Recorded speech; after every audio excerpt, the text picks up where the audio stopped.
Morning, here we are, Thursday, August 10th, 2023. I'm Larissa. This is my video diary.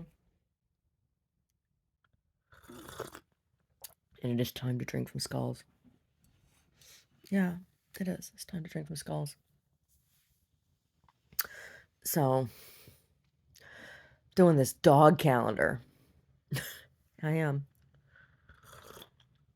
Doing this dog calendar. I think, and people are starting to get into it. It's going to be good. And I need more dogs still. So, it's Fur Babes of Saratoga, right? It doesn't have to just be dogs.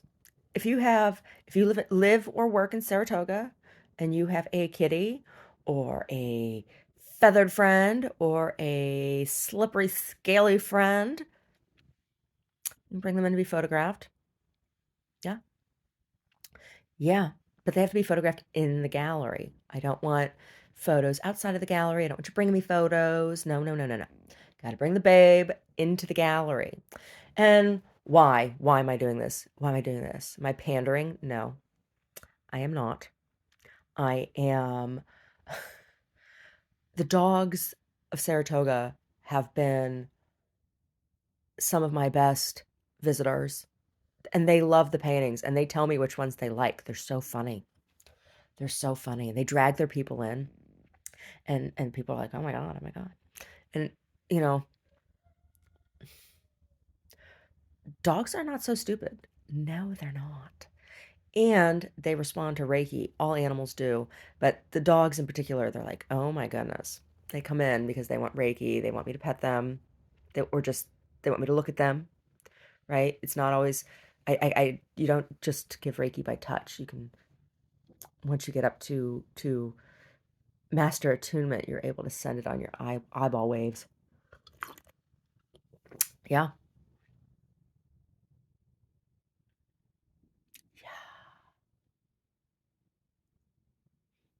Yeah. They come in. And they've just been the best. And from the beginning, from day one, I have a little clicker. I count people, visitors. I count visitors to the gallery, and I count the dogs. And I don't have a separate list. So dogs get counted. So when a dog comes in and their owners and their person stays outside, the dog gets counted. Yeah, because they're funny. They come in and they look. There's a Shiba Inu who really, really wants to come in and really, really wants to look at the paintings. Yesterday morning, I was doing yoga and I had the door open just for ventilation, right? Not because I was open, but the guy with the Shiba Inu stops and he's looking at the painting, looking over at the big fish painting. I'm like, "Oh, that's a pretty cool painting, huh?" Yeah. Yeah, no, dogs love paintings. Dogs love art. Art is for dogs too. Why not? Right?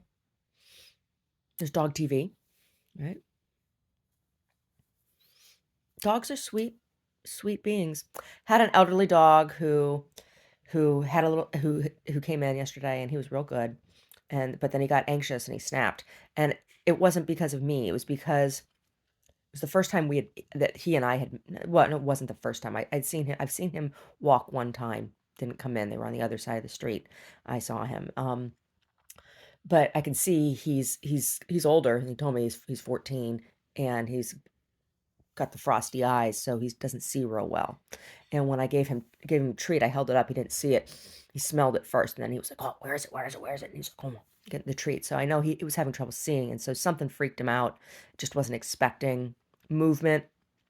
And then he got all embarrassed, and he felt bad. I said, "It's okay. It's okay. It's hard. It's hard getting older. Whether you live in the people meat or you live in the dog meat. Either way, it's hard." So yeah, I'm doing this calendar. The dogs are great. I love them. The people are funny. Yesterday, I had somebody come in, brought brought all kinds of props. The first person to bring in props. I'm like, where? I saw him coming down the stairs. I'm like, where's he going with all this shit? He's got all this stuff. He's carrying all this shit. There he was. His dog. He's coming in. I'm like, okay. Got some good pictures. Funny ones. With his sunglasses on. whatever. So yeah, yeah. It's gonna be a nifty calendar. And the dogs are so funny. So I take a ton of photos. Just, I don't ask the dogs to pose or be, they don't need to be good. They don't need to, I talk to them. I just like, oh, you're so handsome. You're so pretty. And, oh, you're so good. I tell them. And they just walk around. And they look at the art and they smell everything. And it's like, yeah, okay. They look at themselves in the mirror. All of them go and look at themselves in the mirror. Yeah.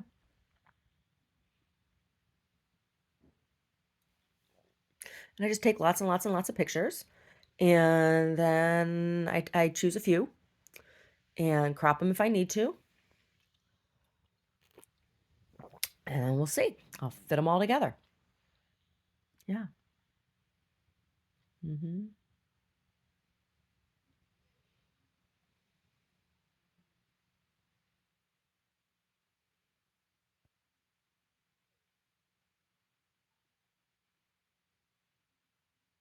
Yeah.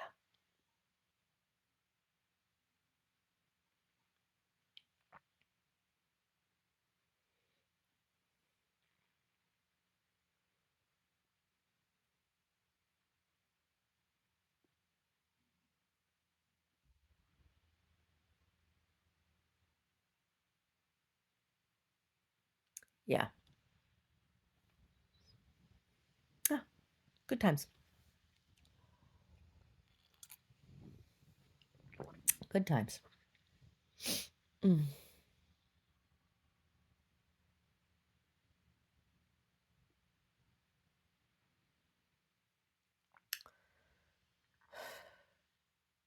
What else? Oh, I'm making some creepy baby jewelry. The creepy plastic babies. Yep. Get stuff ready for Christmas. Yeah. Small, unique things. Yeah. For Christmas. To be available for Christmas. I'm looking forward to I'm looking forward to Christmas. Um, to the Christmas season. And I've been thinking about like how and where I'm going to decorate. And so the kimono is going to come down for Christmas. The kimono is going to come down off the door. And I think I'm going to move my easel over in front of the door. And the Christmas tree then can go in the front window. Yeah.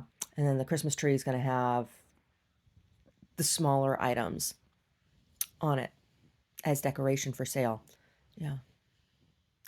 So yeah, I'll hang the journals on there and the little jewelry pieces, the creepy little baby jewelry that I'm making now, and there's a couple other pieces in there. And what else will go on? All the Christmas cards that are for sale and all that stuff. They'll get the chili pepper seeds, all those little things. They'll get hung as um ornaments on the tree. Yeah, and I'll move the easel back in the corner or back where the in front of the door where the kimono was hanging. Yeah.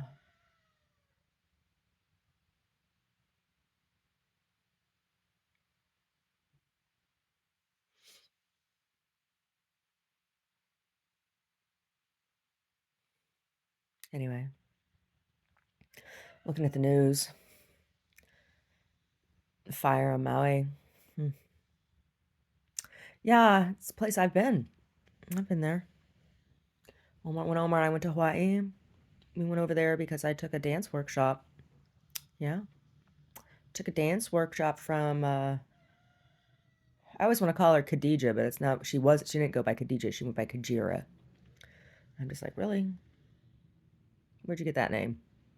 I mean, there's a big culture out here in California of women who change their names, right? There's one woman I know that I danced with. She changed her name like 3, 4 times. I'm like, whatever, whatever. So anyway, yeah, I took a dance workshop from Kajira, who was the leader of Black Sheep Belly Dance, and she had space over there. in that town that burned. Yeah, drove out into the middle of the woods over there, that jungly area over there, to take a workshop from her. Yeah, I was the only one there. It was like a private workshop. Whatever. Maybe there was no. There might have been one or two other women there. I think there were. It wasn't a big class. It was just a couple of us. Yeah. And then those women. Next time I saw her, well, the first time I met her was at a Black Sheep belly dance festival uh, um, in Sebastopol. First time I met her, and then she danced at one of Terry Ann's events, um, and that's how I found out about her workshops in Hawaii. And then we went to Hawaii, and I took the workshop from her. She does Black Sheep belly dance is fusion belly dance, so they do um, they wear the long like fishtail skirts, the mermaid skirts, right? Um, and they fuse the fusion comes from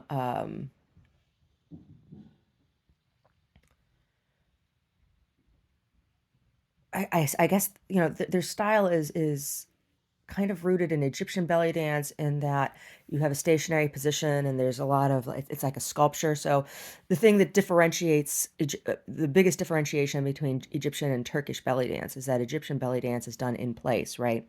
And very traditional is that you have one dancer and you have one singer both on stage, right? And then you have the drummers. And the singer is is giving kind of the background is singing the story, and the dancer is acting it out from a stationary place, and the dancer acts is supposed to be acting as energetic conduit to pull the energy for the rest of the singer and other musicians, right? So that's Egyptian style, and then Turkish style has more movement, lateral movement on the stage. It's not done stationary, right? So there's that changes dynamic a lot. So the fusion belly dance is from what I've seen, because I've that's the only fusion workshop I took was with her that one time. Um, is more stationary and focused on isolation movement, right, as opposed to fluid traveling movement. And then the American fusion also utilizes non-conventional music, right? So you'll see when I say modern music, I'm not even talking about like modern tabla music. I'm talking about, you know, um, saw a performance with she did a performance once to Fascination Street. It was really interesting. So stuff like that, right? Music that is not traditionally thought of as belly dance music, and there's a darkness to the fusion as well. You see a lot more dark makeup and dark costuming as opposed to the bright flamboyant colors and things. So there's an aesthetic difference as well. Yeah, yeah. So I took a workshop from her down there in Hawaii, and now it's all burned down.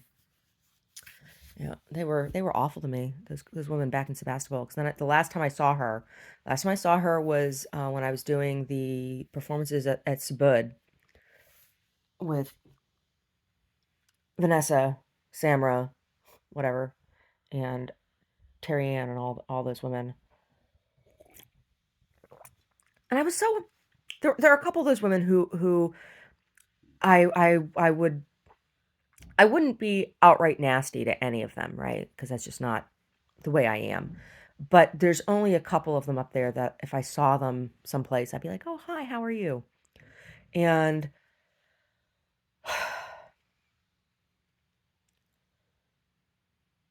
for the most part, they were I felt very excluded anytime I went to any of those events up there.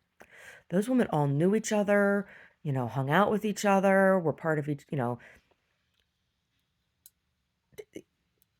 were reciprocal, like with their kids and stuff, and had dinner with each other, whatever. I was never invited to any of that personal stuff, never. And the one time that I ran into a group of them out at a club, you know, at first they were like, "Oh, hey," and then they all like ghosted me, right? They like left me. I was like, "Oh, okay." So I always felt like they didn't want me to be part of their group. And there was mean stuff. There was mean stuff that was said and done as well. And I tried so hard, you know. I know I didn't have kids or anything, but that didn't mean that I wasn't open to being friends with people, women with kids. I just so many of them had kids and were divorced, or had kids and had never gotten married or whatever, and they were all very, you know, stealing each other's men kind of thing. And I didn't want any part of it. And I was excluded because I was married and didn't have children, right? And I wasn't jonesing to have them. And all of their conversations all revolved around how amazing a woman is because she can have babies. And it's just like, oh, it's not the only thing that a woman, like, and a woman can't have a baby without a man. So, without that involvement at some point. And it was just, there was no reciprocity. I'd come up for their events and I'd participate in their events and all that jazz, but there was no reciprocity, right? They didn't come support my events. They didn't, like I say, invite me to stuff. So, and there were so many rumors that were spread. Stuff that got back to me. So many rumors that were spread.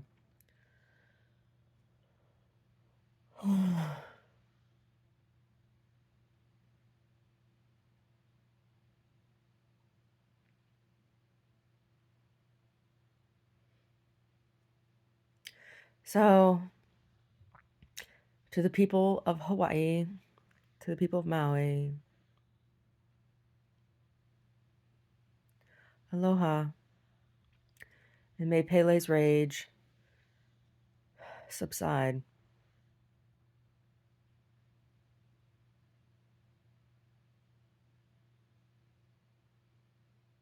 I left offering at Pele's altar. I did. We stayed at a B&B, and there was a I left off offering to Pele.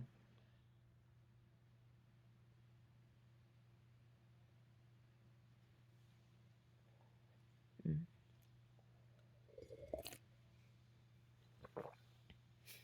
And she still wanted more. She had to take my sunglasses. Those sunglasses. Oh my God, those sunglasses. My Batwing sunglasses that I bought at Noir Leather in high school in Royal Oak. Those sunglasses. Some stingray wearing those sunglasses. Pele took them. It was such an interesting experience. I was totally okay with dying. I just relaxed entirely. That wave hit me and it pulled me out. It was a riptide, pulled me out. There was a school of fish.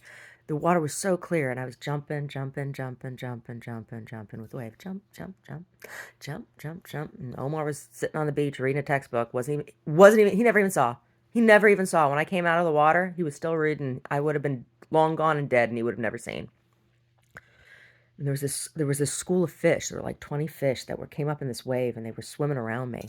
I was jumping. I was watching these fish, and I was all mesmerized by these fish. And the riptide came and pulled me under, Tumble, tumble, tumble, tumble, tumble, tumble. I kept trying to find. Every time I'd reach out, it was just water. There was no ground. I was like, oh, I'm getting pulled far out, far out, far out, far out. And so I was just like, okay. I remember thinking, oh, nice way to go. It's a beautiful day. That's what I thought.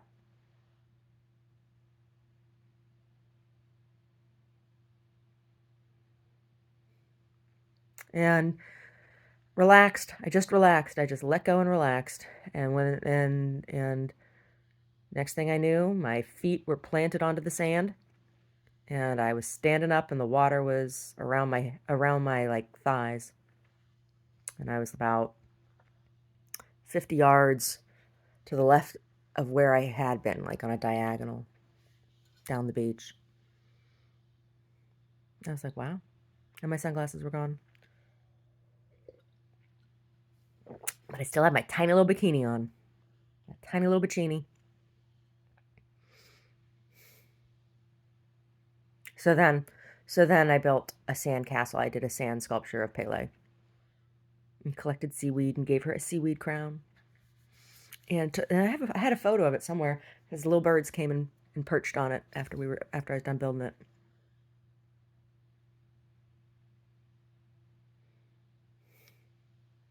So, aloha to the people of Hawaii.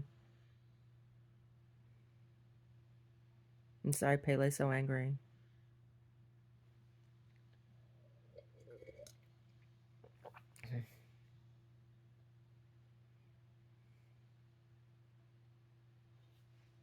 Mm,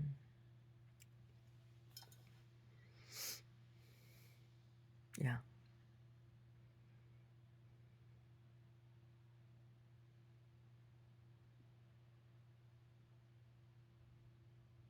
Anyway.